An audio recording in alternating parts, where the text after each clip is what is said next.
நண்பர்கள் எல்லாருக்கும் வணக்கம். வெல்கம் டு எனது சமையலறையில். இன்னைக்கு உங்களுக்கு ரொம்பவே சூப்பரான ஒரு யூனிக்கான மீன் குழம்பு தான் வச்சு காட்ட போறேன். வாங்க வீடியோக்குள்ள போலாம். மீனை நல்லா மஞ்சத்தூள் போட்டு வாஷ் பண்ணி வச்சுக்கோங்க. அப்பதான் மீனோட ஸ்மெல் வராது. நெக்ஸ்ட் பார்த்தீங்கன்னா கொடம் புளி 2 புளி தண்ணியில் ஊற வச்சுக்கோங்க. இந்த 2 புளி 1/2 கிலோ மீனுக்கு கரெக்டாக இருக்கும். அடுத்து பார்த்தீங்கன்னா ஒரு லெமன் சைஸ் நார்மலான நம்ம புளி சின்ன லெமன் சைஸ் போதும். அதை தண்ணியில் ஊற போட்டுக்கலாம். இதெல்லாம் ஃபிஷ் வாஷ் பண்ணுறதுக்கு முன்னாடி போட்டிங்கன்னா உங்களுக்கு கரைக்க ரொம்பவே ஈஸியாக இருக்கும். பேனில் நல்லா ஆயில் காயட்டும். நான் தேங்காய் எண்ணெய் தான் யூஸ் பண்ணியிருக்கேன். காஞ்சதுக்கப்புறம் 1 ஸ்பூன் ஜீரகமும் 1/2 ஸ்பூன் வெந்தயமும் ஆட் பண்ணிக்கலாம். இது நல்லா பொரியட்டும். இது பொரிஞ்சதுக்கப்புறம் பார்த்தீங்கன்னா நான் ஒரு கரண்டி யூஸ் பண்ணுறேன். இது பார்த்தீங்கன்னா கொஞ்சம் ஃப்ளாட்டான கரண்டி நீங்கள் யூஸ் பண்ணிக்கோங்க. அதுதான் உங்களுக்கு மீன் கிண்டும் போது உடையாமல் வரும். நீங்கள் இந்த கொஞ்சம் குண்டாக இருக்கிற கரண்டி யூஸ் பண்ணிங்கன்னா அது உடஞ்சி போயிடும். இந்த கரண்டி யூஸ் பண்ணுங்கள். ஓகே, பொரிஞ்சிருச்சு. இப்போ பார்த்தீங்கன்னா ஒரு 15 பீஸ் சின்ன வெங்காயத்தை நல்லா மிக்சியில் அரைச்சி தான் ஆட் பண்ணுறேன். அப்போ தான் குழம்பு கொஞ்சம் கெட்டியான கன்சிஸ்டன்சியில் நம்மளுக்கு கிடைக்கும். ஓகே, இது நல்லா வதங்கிருச்சு. வதங்கினதுக்கப்புறம் பார்த்தீங்கன்னா ஒரு 1.5 ஸ்பூன் இஞ்சி பூண்டு பேஸ்ட்டு தான் ஆட் பண்ணுறேன். இதையும் ஆட் பண்ணி நல்லா மிக்ஸ் பண்ணிக்கலாம். கைவிடாமல் கிண்டுங்க. அடுத்து பார்த்தீங்கன்னா தக்காளி 3 தக்காளியை கட் பண்ணி ஆட் பண்ணிக்கலாம். இதையும் போட்டு நல்லா வதக்கிக்கலாம். தக்காளி ஒரு ஹாஃபாக வதங்கினதுக்கப்புறம் இந்த கொடம்புளியும் சேர்த்து நல்லா வதக்கிக்கலாம். அதாவது தக்காளி ஃபுல்லாக வதங்கலை, இப்போ தான் ஃபுல்லாக வதங்கியிருக்கு.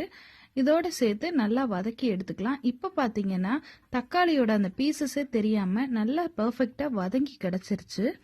இப்போ பார்த்தீங்கன்னா நம்ம மசாலா ஐட்டம்ஸ் ஆட் பண்ணிக்கலாம். நான் இன்னைக்கு காஷ்மீரி சில்லி பவுடர் ஒரு 2 ஸ்பூன் ஆட் பண்ணிக்கிறேன் கலருக்காக. அடுத்து பார்த்தீங்கன்னா மல்லித்தூள் 1 ஸ்பூன் ஆட் பண்ணிக்கிறேன். இதை ஆட் பண்ணி நல்லா மிக்ஸ் பண்ணிக்கலாம். இது நல்லா மிக்ஸ் பண்ணதுக்கு அப்புறம் தான் மஞ்சள் பொடி ஆட் பண்ணுறோம். நான் இது 1/4 ஸ்பூன் மஞ்சள் தூள் ஆட் பண்ணிக்கிறேன். ஆட் பண்ணி இதையும் சேர்த்து நல்லா மிக்ஸ் பண்ணி எடுத்துக்கலாம். ஓகே, இதை ஒரு 5 நிமிஷம் அந்த மசாலாவோட ஸ்மெல் போகிற வரைக்கும் நல்லா வதக்கிக்கலாம். பாருங்கள், எண்ணெய் ஒட்டாமல் வந்திருக்கு. இப்போ பார்த்தீங்கன்னா நம்ம வச்சுருந்த புளியை கரைச்சி அந்த புளியை ஆட் பண்ணி இதோட நல்லா மிக்ஸ் பண்ணி விட்டுக்கலாம். நல்லா மிக்ஸ் பண்ணதுக்கப்புறம் பார்த்தீங்கன்னா நல்லா புளியோட ஸ்மெல்லும் போயிடும். இப்போ பார்த்தீங்கன்னா தேவையான அளவு உப்பு ஆட் பண்ணிக்கலாம். உப்பு ஆட் பண்ணதுக்கப்புறம் இதை ஒரு 5 நிமிஷம் சிம்லே கொதிக்க விட்டோம்னா நல்லா மசாலா ஒரு கெட்டியான பேஸ்ட் மாதிரி வரும். நல்லா பார்க்குறதுக்கே நல்லா இருக்கும். இப்போ பார்த்தீங்கன்னா நம்ம கொடம்புளி ஊற வச்ச தண்ணி இருக்குது பார்த்தீங்களா, அதையும் கொஞ்சம் ஆட் பண்ணிக்கிறேன். ஆட் பண்ணிவிட்டு நல்லா மிக்ஸ் பண்ணிக்கலாம். இப்போ பார்த்தீங்கன்னா நான் தேங்காய் பால் தான் ஆட் பண்ண போகிறேன். இப்போ நான் ஆட் பண்ண போகிற தேங்காய் பால் 2வது பால், அதாவது எடுத்த 2வது பால். முதல் பாலும் 3வது பாலும் தனியாக எடுத்து வச்சுருக்கேன். ஃபஸ்ட்டு 2வது பால் ஊற்றி நல்லா மிக்ஸ் பண்ணி ஒரு கொதிக்க விட்டுக்கலாம். இப்போ நல்லா ஒரு கொதிச்சதுக்கப்புறம் பார்த்தீங்கன்னா 3வது பால் ஆட் பண்ணிக்கலாம். 3வது பாலும் ஆட் பண்ணிட்டு நல்லா மிக்ஸ் பண்ணிக்கலாம். உங்களுக்கு குழம்பு கொஞ்சமாக தேவைன்னா நீங்கள் 2வது பால் மட்டும் ஊற்றினா போதும். ஃபஸ்ட்டு பாலை கடைசியாக ஊற்றிக்கலாம். 3வது பால் எடுக்க தேவையில்லை. எனக்கு குழம்பு கொஞ்சம் நிறைய வேணுன்றக்காக ஆட் பண்ணுறேன். இப்போ இந்த குழம்பு கொதிக்கவும் மீன் ஒரு பீஸாக ஆட் பண்ணிக்கலாம். மீன் ஆட் பண்ணதுக்கப்புறம் மேக்ஸிமம் கரண்டியை உள்ளே போடாதீங்க. போட்டிங்கன்னா மீன் உடையிறதுக்கான சான்சஸ் இருக்குது.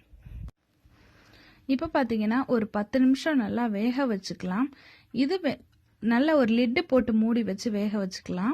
இப்போ ஒரு 10 நிமிஷம் கழித்து பார்த்தீங்கன்னா ஒரு சைடு நல்லா வெந்திருக்கும். நான் ஜஸ்ட்டு 2 பக்கம் பிடிச்சு ஒரு சுற்றி விட்டுக்கிறேன். ஏன்னு பார்த்தீங்கன்னா கரண்டி யூஸ் பண்ணால் மீன் உடஞ்சி போயிடும். 2 சுற்றி விட்டு திரும்பவும் ஒரு லிட்டை போட்டு க்ளோஸ் பண்ணி இன்னும் ஒரு 10 நிமிஷம் வேக வச்சுக்கலாம். ஓகே, 10 நிமிஷம் கழித்து பார்த்தீங்கன்னா நல்லா கொதிச்சிருச்சு. இப்போ பார்த்தீங்கன்னா இந்த கரண்டியில் பாருங்கள் மீன் உடையாமல் இருக்குது. இப்போ தான் இந்த கரண்டி யூஸ் பண்ணுறது. நார்மலாக அந்த பெரிய கரண்டி யூஸ் பண்ணால் மீன் மேக்ஸிமம் உடஞ்சிரும். சிம்மிலே வச்சு மேக்ஸிமம் வேக வைக்க பாருங்கள். இதுதான் ஃபஸ்ட்டு பால். இப்போ ஃபஸ்ட்டு பாலை ஆட் பண்ணிக்கலாம். ஆட் பண்ணி கொஞ்சம் கருவேப்பிலையும் சேர்த்துக்கலாம்.